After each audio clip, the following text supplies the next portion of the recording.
and welcome to Making Home, where we take you through the renovation of a beautiful family home. Today we're all about the pool, alfresco and spa area, and we can't wait to show you.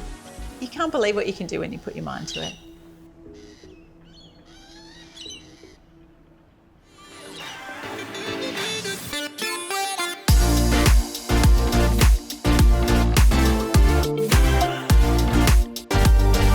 Welcome to Making Home.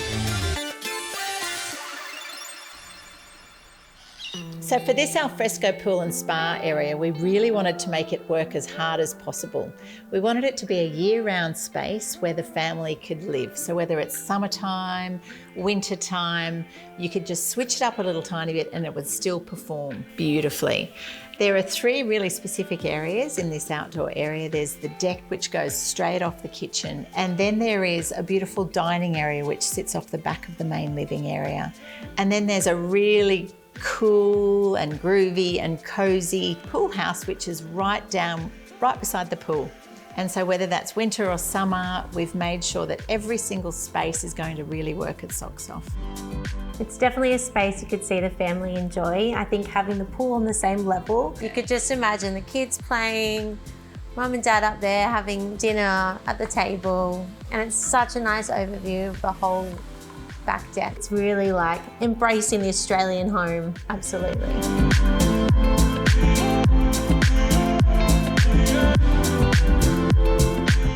The other thing that was really important was to make sure that we didn't steal too much light from the home.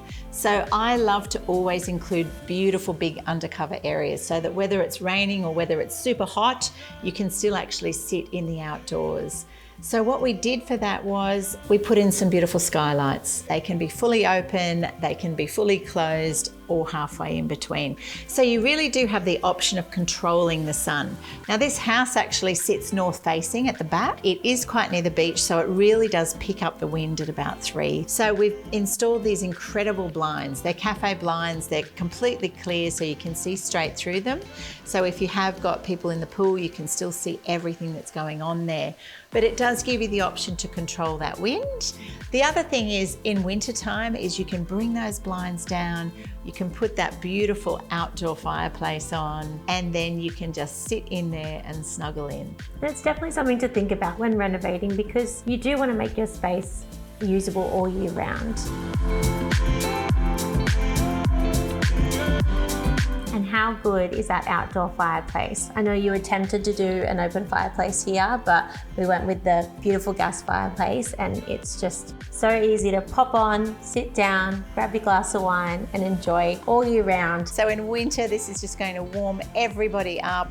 We don't need a flue because we're outside. It's an alfresco fireplace. It's been designed specifically to use outdoors.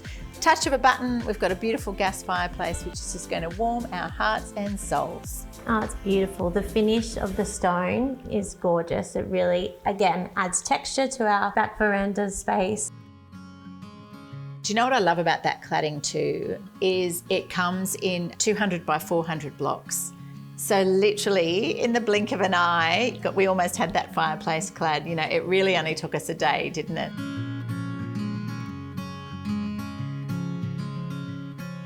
I tell you what was a struggle. Remember, we had to literally pivot at the last minute.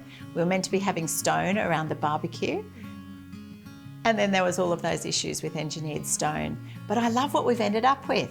We've got that caboodle, beautiful American oak benchtop in there, and it looks great. And it's actually matching the piece of timber that we've put above the mantle. And it does look really good, and it's worked perfectly for that modern classic farmhouse. So when we were renovating, we found these beautiful lengths of hardwood timber underneath the house, and we dragged them out, and you and I looked after them during the whole reno. That was the original beam that ran right across the back of the house. We sanded it back and we kept it under the house until the last minute, and then we've actually popped that into the fireplace. The tiles were really important in the alfresco pool and spa area for a number of reasons. When you're thinking about tiles in an outdoor area, you've got to actually think about how that's going to work functionally. So what we were really specific about was making sure that the tiles that we chose were going to be safe. Absolutely. The last thing you want is kids slipping, running around the pool.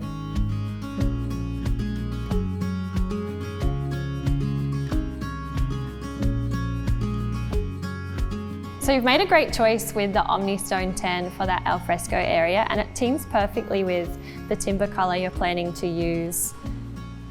Yeah, I like that leads from it. And the beauty too of Microtech is it's an innovative new finish. It's very quite smooth to touch, but it activates when wet. So once water is on the tile, that slip resistance activates and creates an added safety benefit. And plus you've got all the added benefits of a normal porcelain tile. So the durability and the easy to maintain, easy to clean, but with a safety feature there.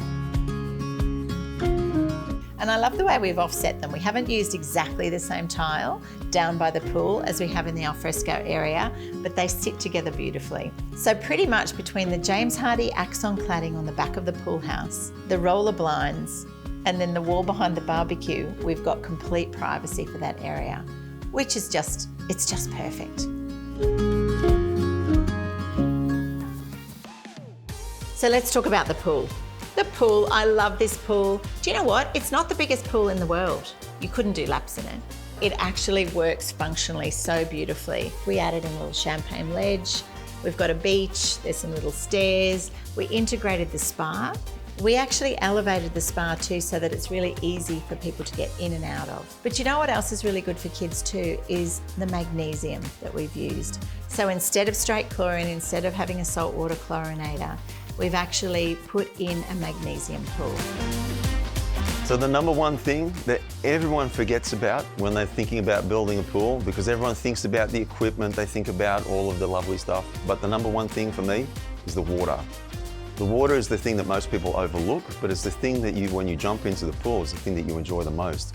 So the quality of the water, I think, is always the thing that you should think about first.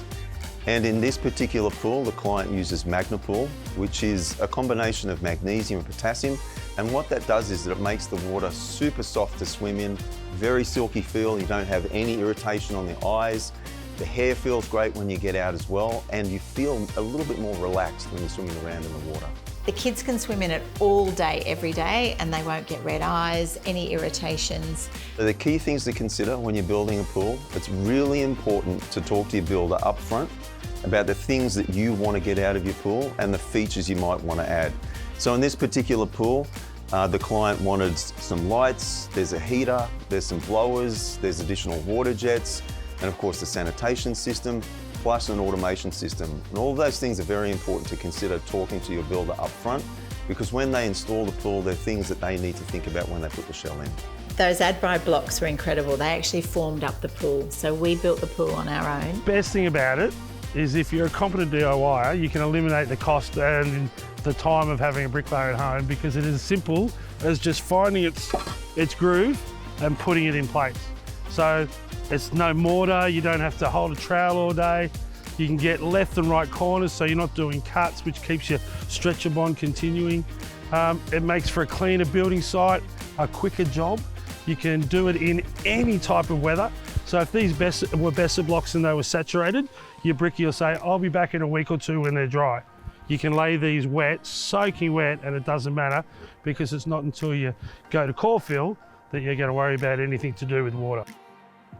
A lot of people worry when they're putting in a pool, and particularly a spa, that they're going to have a lot of high energy costs. So it was really important to us when we were designing this particular house that we really thought about the solar heart system that we put in and how we could make sure that that was going to be as energy efficient as possible.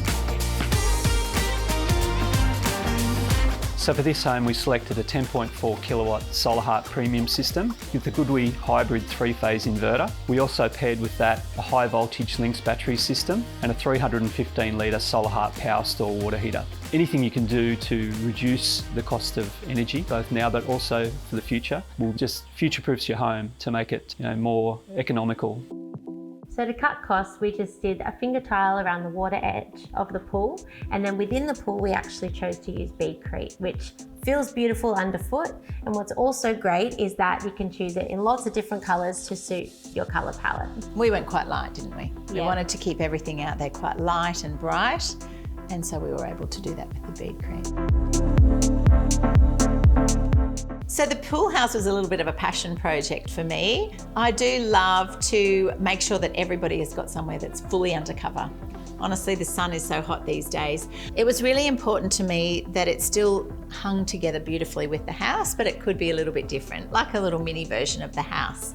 So we used the asphalt shingles again. Instead of the copper guttering, we put a little copper outdoor shower right beside, which is, you know, going to be used all day, every day. And then the other thing we did was we used the James Hardie Axon cladding to kind of, you know, line that. And then we continued that on the wall behind the shower, along on the patio as well. Oblique cladding is so popular right now. It's so easy to use and install. With respect to our paint system, it's pre-primed straight out of the James Hardie factory. That priming step's removed from the builder. That's one less step for them to worry about. And it leaves you with creative control over what colour you want to apply to these boards. You can see they've alternated the boards in this instance just to really add a bit of flair and personality to this particular home. We have to talk about the lighting. The lighting is beautiful. Like we've said before, lighting is just such a beautiful way to add visual interest. You know, obviously it's got to light the way, but it really does create such a beautiful feeling. And we've centred that barn light, the nickel barn light in the pool house there, which just, you know, gives it that classic feel. And then we've used those two either side underneath that beautiful black pergola. And what's an alfresco pool and spa area without a little bit of entertainment? We have got the world's biggest speaker, but the sound is just incredible. Honestly, we turned it on the other day when we had some of the tradies here and they were literally pumping. It's so much fun. It's on wheels. You can move it anywhere you like, but honestly, I think it's gonna almost live down in that pool house. So with this alfresco pool and spa area, I don't think we need to go anywhere else. We can stay there summer, winter, all year round. It's going to be a very well-used space by the family who lives here. I think I could live in that pool house. Oh, I'm sitting by the fire.